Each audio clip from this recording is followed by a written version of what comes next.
Jerry and Kimberly Allen's lives have been anything but easy. Jerry, the sole provider of the family, lost his job last month. Not being able to afford rent, Kimberly says the Rosewood Plantation Apartments was their last resort. They pay $165 a week, which includes utilities.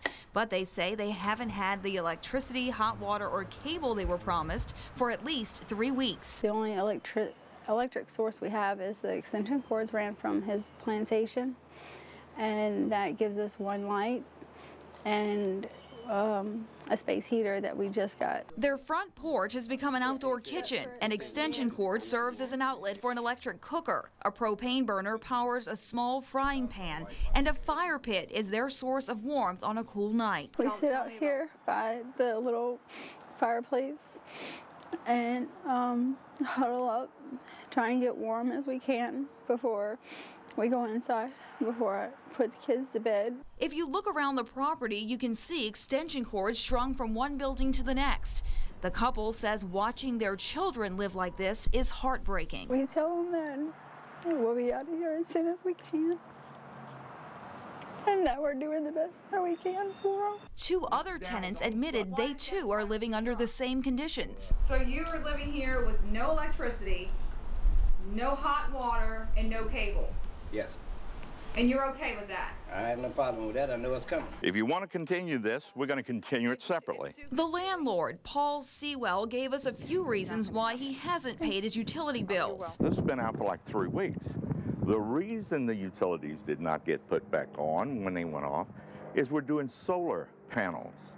And I told him it was construction. Several minutes later, Sewell admitted he simply could not afford his electric bill. The energy bill was too great to carry for the 4 or 5 people here. Sewell told us power will be restored in late November after solar panels are installed. Meanwhile, he says he has no problem with his tenants getting it from his plantation house. Or are they going to have to go somewhere else? Do you realize it's a fire hazard? I do. What do you think the fire marshal or the fire department would do if they came out here and saw? I did not give them permission to tap into it that way. This is your property. Why can't you disconnect it then if it's illegal and you know it is? Because they'd be without nothing. They won't leave. The landlord tells me some of his tenants haven't paid rent in weeks. That includes the Allens, who say they stopped paying when their utilities stopped working. Sewell says he's let them stay here because he can't bear to see them living on the streets. Not everyone can afford to give charity. Why are you giving charity when you clearly can't afford it? God tells me I cannot do what God tells me not to do. The Allens say they don't mind paying rent as long as they get what they pay for. I just can't live like this anymore. Cheryl Mercedes, WAFB 9 News. Now, after our visit to Rosewood Plantation, Sewell had a change of heart. The Allens called today to tell Cheryl that he allowed them to move into a cottage on the property that has both electricity and hot water. If you've got a problem that Channel 9 can help you with, email contact9@wafb.com. A follow-up to a Contact 9 report that we brought you yesterday. After seeing our story regarding the living conditions at the Rosewood Plantation Apartments, the State Fire Marshal's office acted immediately.